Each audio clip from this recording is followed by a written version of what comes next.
All right, so we're doing a little kind of impromptu podcast here. So this album, man, we talked about it the last time when we did that first episode, and I remember thinking I didn't know what to expect, because I've never heard you sing. I've never heard,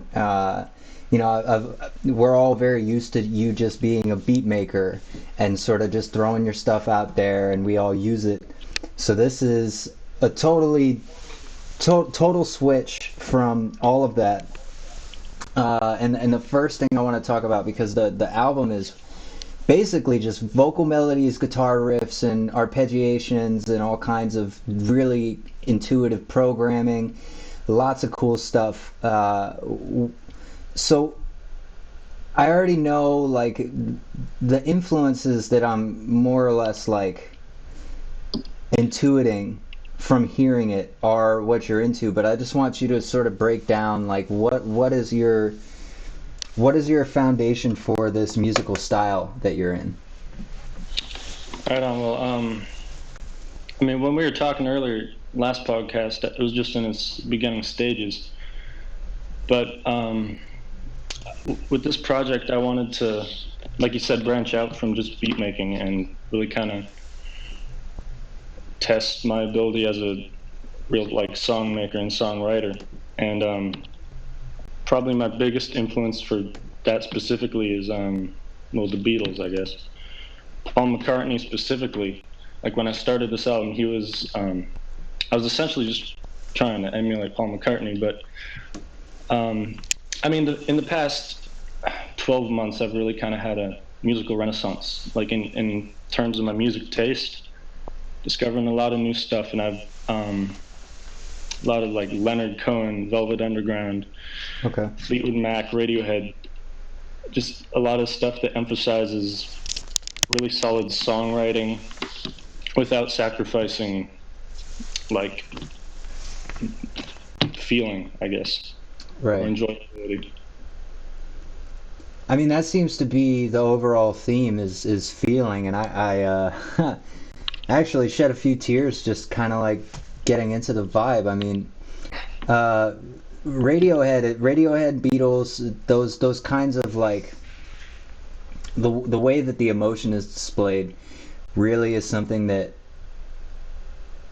it seems to prevail across many groups, and it seems like that's what you really focused on for pretty much the entirety of the album, which is just to sort of manifest your feeling into some sort of musical piece and then fuse it into these progressions, which really blew my mind. There's one, I have a bunch of notes. There was one song, I think it was Midsummer, yeah.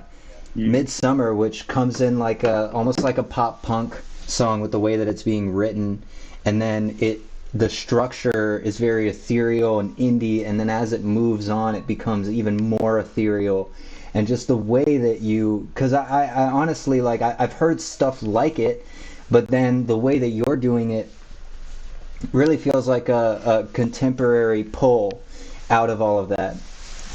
So how long did it take you to make these tracks individually, would you say?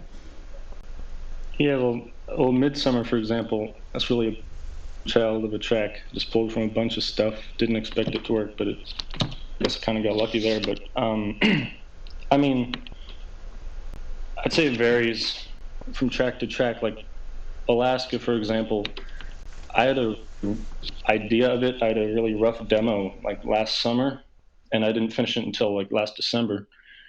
Some of the tracks I just whipped out in a couple days, so it really kind of varied, and a lot of them were in the writing process for a long time. Like Constellations, I just had the chords and like the finger picking down to that one for months. I was just trying to write melodies and lyrics to it and actual like instrumentation, but I just couldn't get it down till it finally clicked, and that pretty much happened in like 2 days.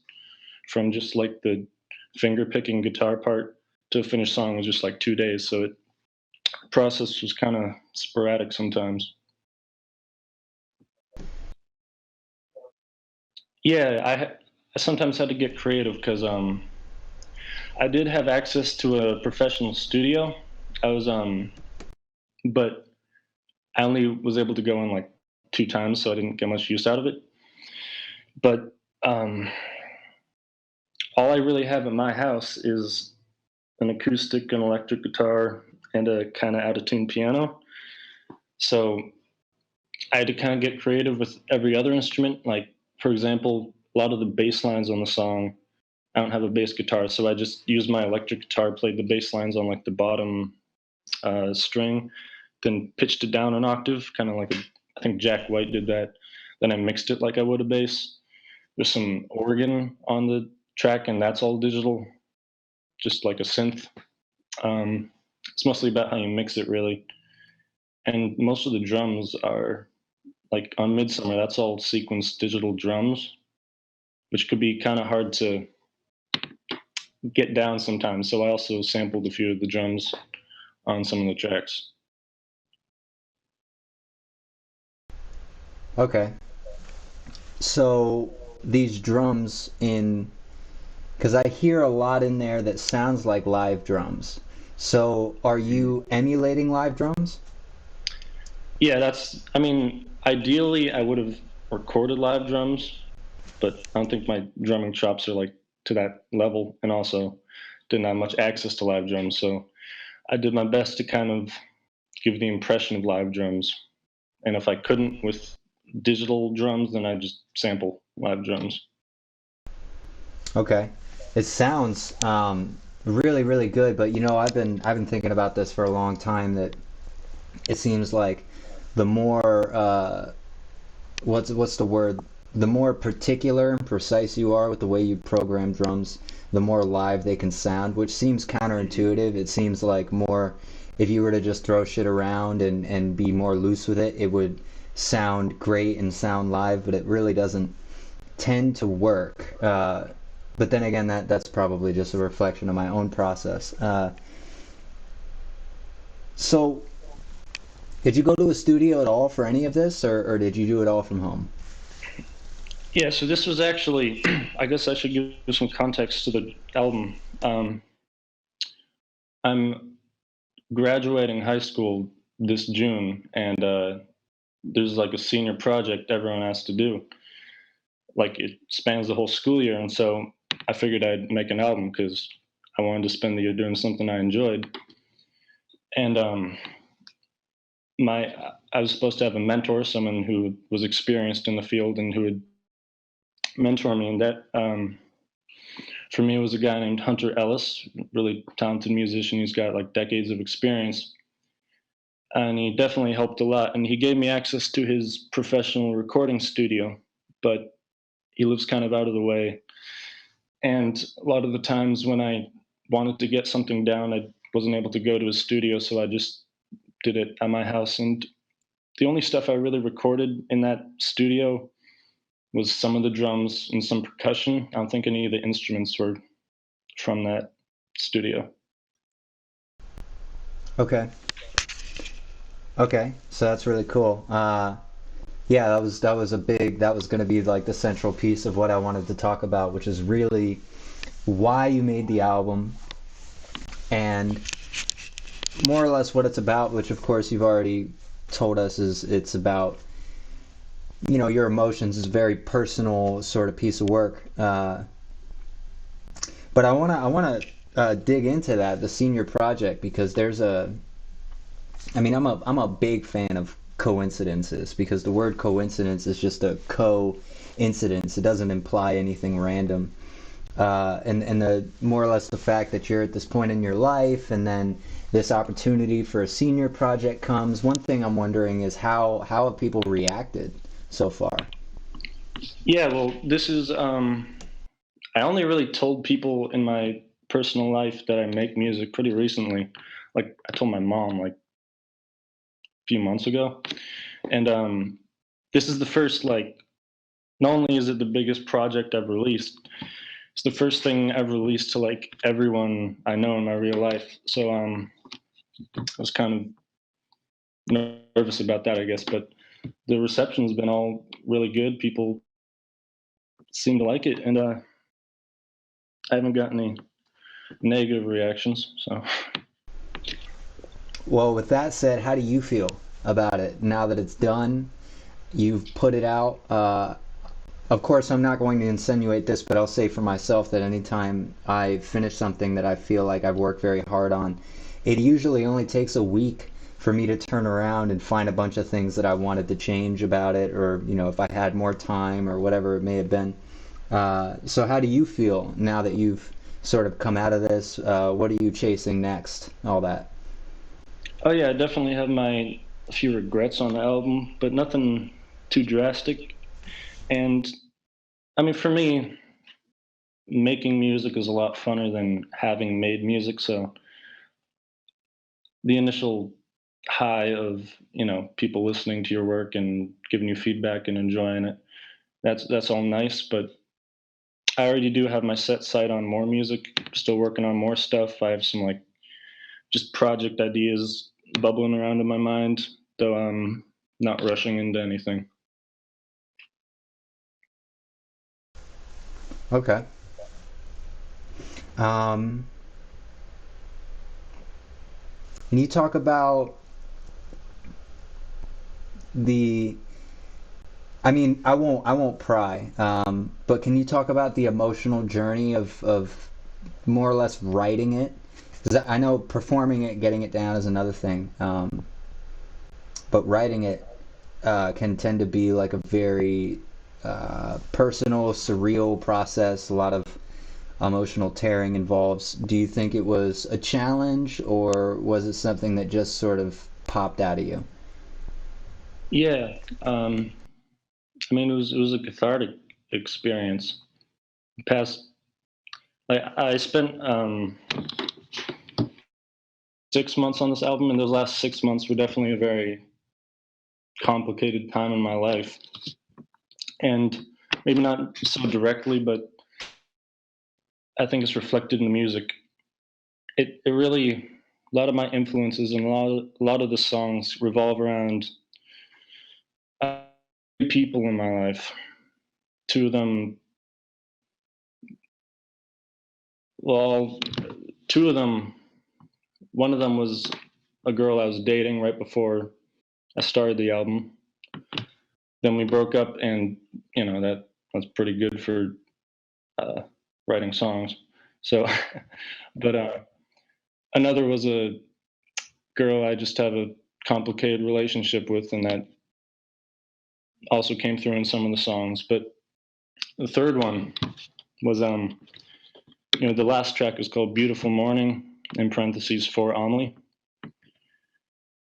and Amelie she was a friend of mine who passed away last October, right around when I started making the album. So a lot of stuff went into that, and that was actually the first song on the album I finished. The day I heard the news, I just kind of started the song.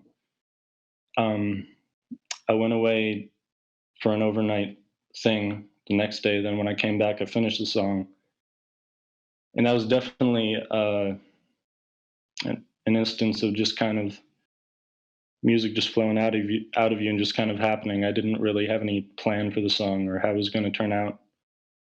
I just kind of started making music, and a song happened. Okay.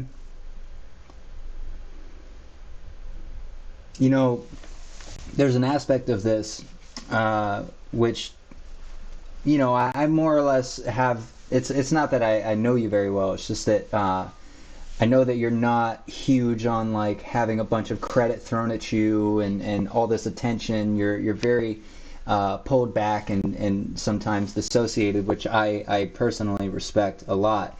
Um, but the position that you have in our community, especially on Ratpad, but for all the people who know you, um, a lot of us haven't really made anything like this. We've all tried. I'm sure I've definitely tried. We've all tried to make something more or less like final that is truly you from the beginning to the end. So, do you have any, tidbits, things that you've been thinking about through this whole process of like, I wish I had known this before if I was trying to make an album or something like that? Because I'm sure, for all of us who are listening right now to your album, we're all very blown away. And so to add something on top of that, something practical for people to take away and maybe take into their next writing session or whatever it may be, that would be icing on the cake. Yeah, well, thank you. Some advice I guess I could give, which I discovered along the way of making this album. I initially started out just writing songs on like the acoustic guitar or piano or something. And then my plan was to transfer those into a finished, produced, orchestrated song. And I tried that with a bunch of different songs, and it just never took. Like it just felt forced, and it just never got where I wanted it to. And after I made Beautiful Morning, which was more of a spontaneous, just kind of in the moment, let it become what it wants to become, I kind of leaned into that and realized, at least at this point um, in my creative process, I can't forcing a song isn't the way I'm going to do it, and I'd imagine that's the case with a lot of people. So I think the best thing to do is just kind of start somewhere, just anywhere. If there's anything that just piques your interest, you just kind of put it down, maybe a nice chord progression or something, just a cool sound, and you just kind of build on top of that. Just throw things at it. If it doesn't work, just forget it. Don't force it into what you want it to be. Just let it become whatever sounds best for it, I guess. Yeah. Yeah, I think that's a really fair way of putting it, and it's something that as producers, there's always a part of us that's like, I need this finished product off of what I just started, and so there's a underlying habit there that a lot of people who sort of build their songs from the ground up, they have a tendency of like being very set on, I started this, I had an idea when I started, and so I'm going to find the ending to it. But being willing to throw shit away can be pretty painful, Mm-hmm. but it is necessary. So that's something that I definitely feel like I can take for myself. And I'm sure a lot of people out there can take for themselves as well. Another thing is, so yourself as a producer, I haven't heard you sing before, and I can say pretty concretely that I'm fucking blown away by the singing and the vocals in this project. So another thing I wanted to ask you to talk about is getting yourself to that, because I don't know if you sing a lot in private. I know it took me like, I don't know, 6 years to get to a point where I felt like my vocal tone was enough to rap. Um, so what is your like, whether or not you're coming from nowhere? I mean, we all know if you can talk, you can sing. If you can walk, you can dance. So how did you get into it from where you were? Did you already have experience or not? Well, I've always wanted to be able to sing, and I remember as early as like middle school, I would just kind of on my own sing like karaoke, just kind of test my abilities, and I wasn't very good, and it just kind of stayed that way for a while until I picked up guitar. Exactly a year before the album came out, actually, coincidentally. So when I picked up guitar, I also just started singing along to whatever songs I learned how to play. And I did make it a habit to every day since I picked up the guitar, I've played guitar. Um, just really trying to push myself to be as good as I can get. And also, most of the time I'm also singing along. And so over the past year, I've just kind of approached it, I guess, singing from a point. Like I listen to recordings of myself sing, and I like back then I hated the way I sounded, And I was like, why? Like, what am I doing wrong? And I tried to pinpoint those things. Like, a lot of the time it was I just couldn't quite hit the note. So I just spend a lot of time doing scales, just trying to perfectly hit whatever notes I was trying to get. Also, been, I guess, vocal training helped quite a bit because I already knew how to breathe from the diaphragm. Um, because I don't know if I've mentioned this, but I used to just kind of rap for fun. I just really wanted to get good at rapping because when people were good at it, it just kind of blew me away. And I loved the different flows and intricacies you could do with your mouth. And so I spent probably like 2 years before that really just kind of grinding, trying to get a good rapping voice first. And then when I started singing, some of those skills transferred just with projecting your voice and enunciation, and especially with the breathing, because that's a very important part of any vocal work.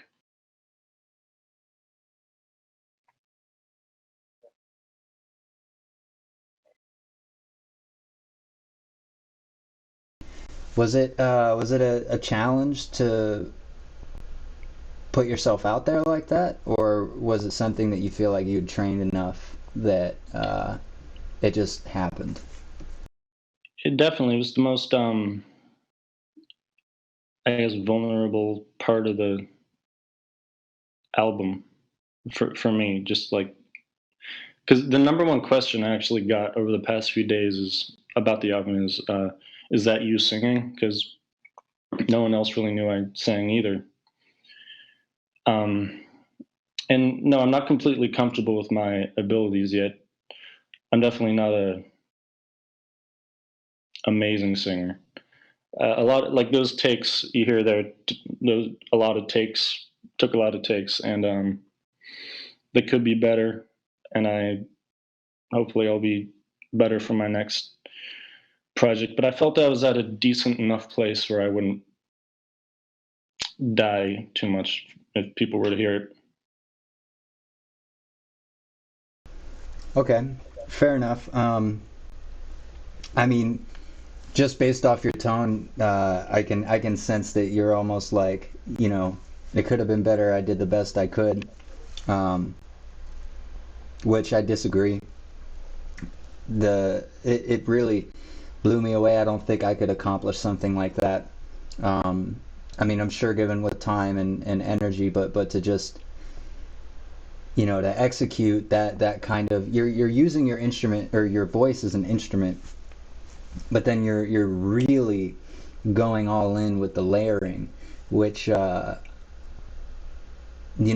suppose maybe it's just personal to me on some level as an artist because I grew up on like exit music for a film. Mhm. Man, that is one of the most Incredible. heart wrenching, just out there written pieces of music, and I like when I hear stuff like what you just did, it really it's not that it takes me back. It's that it's like a vibe of its own, which I don't hear very often. You know. Well, let me just say, I wish I had Tom York's voice. If I could have anyone's voice, it'd be Tom York. But and thank you. But I will admit, well, it is a stylistic choice to do all the layered vocals. Also, it's a bit of a crutch because I try and just do single vocal takes and I just put it over the tracks and it would just sound. Maybe it was just me and my insecurity, but it just I couldn't stand here in just one vocal, so I just do a bunch of vocal takes and just layer them and just create kind of a wall of vocals, and that kind of smooths out the imperfections. I noticed, kind of makes it sound a bit fuller. Yeah, I've definitely heard things like that in the musical circle of like, if you feel like your vocals aren't powerful enough or not even enough, continue to layer them, and they sort of uh, smooth each other out. But the thing about single vocal takes is I mean, like it's incredibly hard. And if you master one style, one tone, so that you can do one layer, and it sounds exactly like you want, you still have every other style to hit perfectly, and it's not something that anybody can do. It's certainly, I don't know if put on a pedestal is the right phrase for this, but the whole concept of like being an amazing singer is definitely put on a pedestal. When the truth is that most people who even can do a vocal take like that and put it through the studio, and that's what they use for their published work. If you hit them up on the street and you're just like, hey, sing that same vocal take the same way, they're gonna fucking fall apart right in Yeah. front of you, because it takes days of training, days of rehearsing, and doing it day in and day out. You need privacy, and you need oftentimes you need years. What we don't hear about often is these people who sing and they've been doing it since they were 4. Anytime I run into somebody who sings like an angel, I always ask them, like, where did you learn to sing? And they always say, I was in choir as a small child, or my mother taught me when I was really young, or I've been whistling and humming since I was a baby, or something like that. Uh, so it's definitely not a question of like superhero, or like is you is or is you ain't. It's really just what are you going for? How much time have you put in?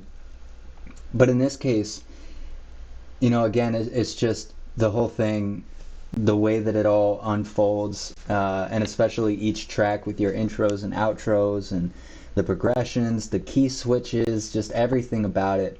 It's executed perfectly for what it is. And I was thinking when you said that you couldn't get the single vocal take right, in some way, I almost like to believe that you couldn't, and it had to have been the layers. It had to have sounded the way that it does now.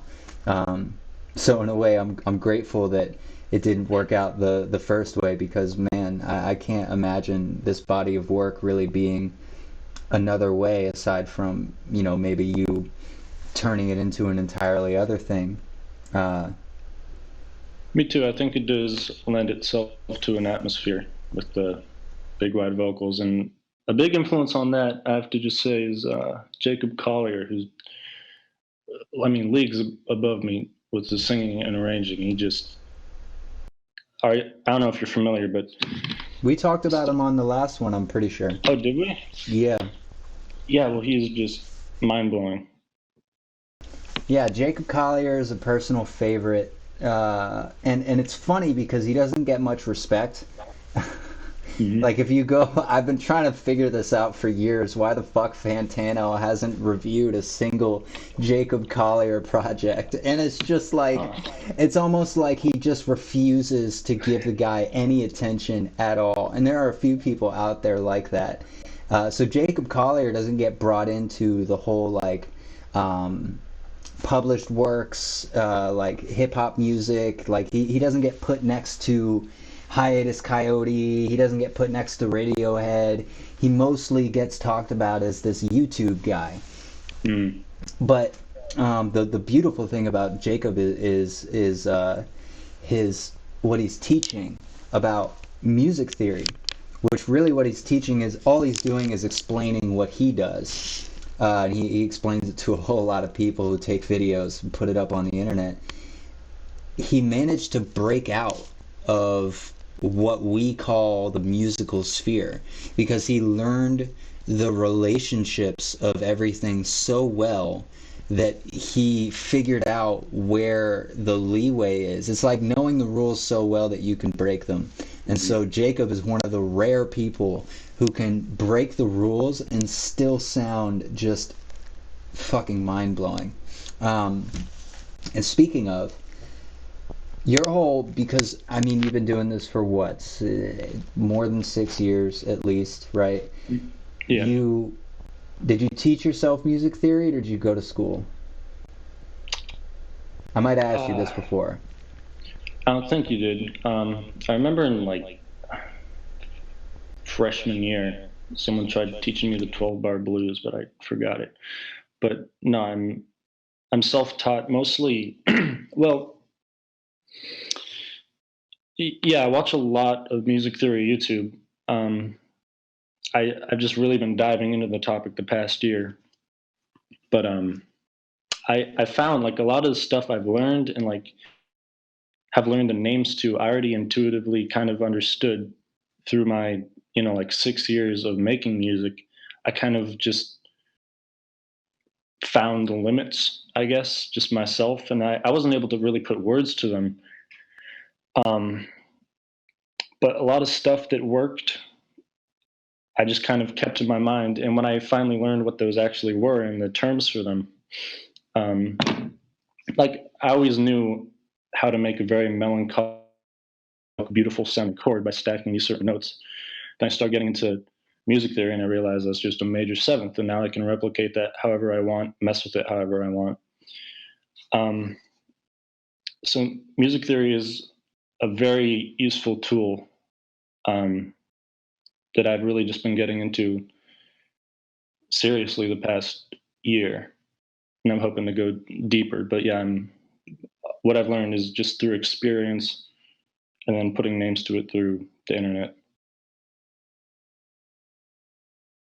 Okay. Are there any specific like tidbits, highlights of the process or the album itself that you want to bring up? Hmm. Most of the process of making the album was me sitting like in my living room recording into a small box. It wasn't a very exciting process, but um, I mean, I the first track. I initially going into it was like, I don't want any features. I want to see how well I can do just on my own, and I stayed true to that. Except the first track does have a feature. A friend of mine named Nate. He's just an incredible jazz pianist, and we were making music together just in FL Studio. He wanted, I kind of dipped my toes into ambient music, and he wanted to, I guess, learn. So I was kind of helping him build up an ambient piece, and that's what became Dusk, the first track. But at the end there, he just playing this 5 note arpeggio of some like minor ninth chord or something, and it just caught my ear, and I was like, "That's beautiful. Keep playing that." Just that like 5 note arpeggio. So he did. Then he changing up the chords, and I was like, "That's amazing. Let's record that in and like do something with that. Let's like make this actually go into an actual song at the end."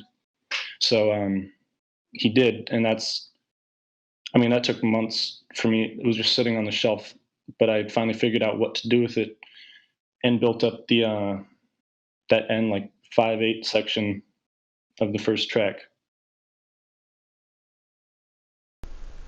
Okay, that's really cool.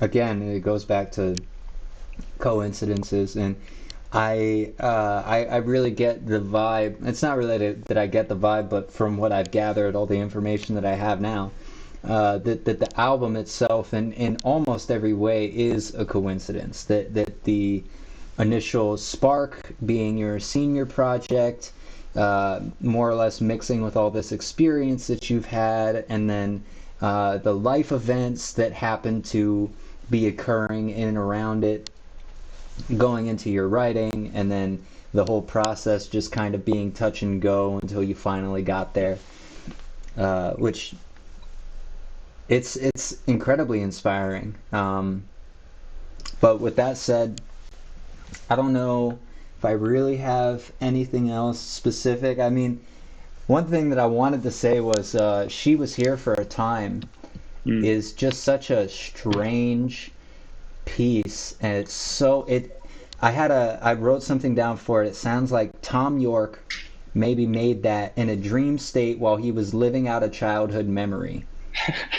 Like, it's not something that he would just write, but it feels like something that's absolutely extended from his overall body of knowledge as a musician, which the thing about it is that I rarely hear anything that's so it's not that it's bare bones, but the way that you've executed it, it feels almost impersonal, and in that way it is incredibly personal because it feels like a very abstract piece of work, while at the same time, like a lot of the lyrics feel very abstract even though they are very poetic, which is something that I just really appreciate about it. Yeah, like what you said there, them personality being personal. It like she was here for a time originally started out as a experiment. My first experiment with granular synthesis last year. It was a track by with the same title, and I took the beginning and the end of that, and I just kind of placed it around what I built up as an actual track.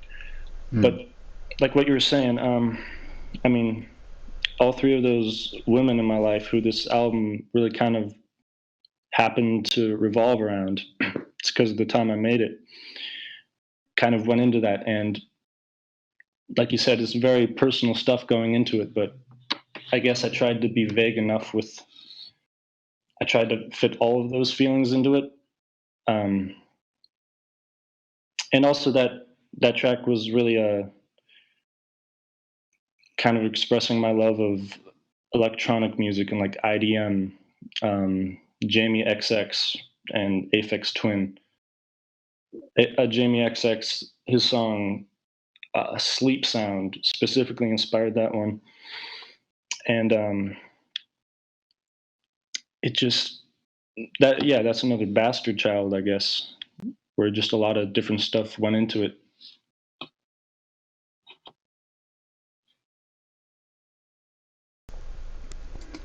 Yeah.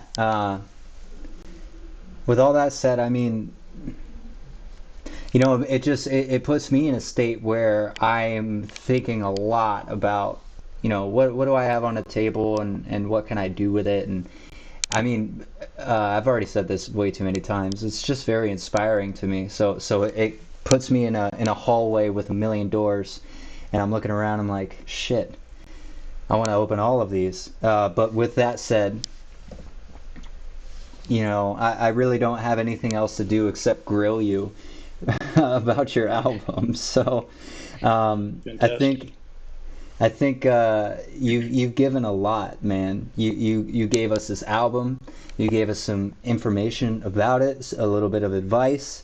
I'm really really grateful that you dropped it, especially at this time, because there's a lot of crazy shit going on my end of things, and so it serves as an anchor in a way. Um, you know, yeah, man. Just fucking great job on this album. Um, it's been great to see you like so consistently in the community, just sort of holding it down, because that's what you've been doing for a long time. I think that's the right word for what you've been doing up until this point with the album, where you've really come out of the gate. But for a long time, you've just been holding it down, and you've been a fucking trooper, just doing your work, putting out beats, being quiet, and just working on yourself. And out of it comes this beautiful piece. And if you were any different, it would not have come out to this. So, man. Well, I Um, appreciate your well all your kind words, but also your appreciation for the music because I of course had an appreciation for the music. That's why I made it, and it means a lot to me. But I never fully expected it to translate in any way to other people. But from I've got, it seems some people are really getting something from it. So it's great to see, you know. well, that's fucking hilarious because that last bit got cut off, but it doesn't really matter because I've done Yeah, an outro twice now. So thank you again, bro. Hit me up. We'll talk. I'll bring you on for another episode when the season starts back up, and I'll see what you're up to. fantastic. Thanks for having me.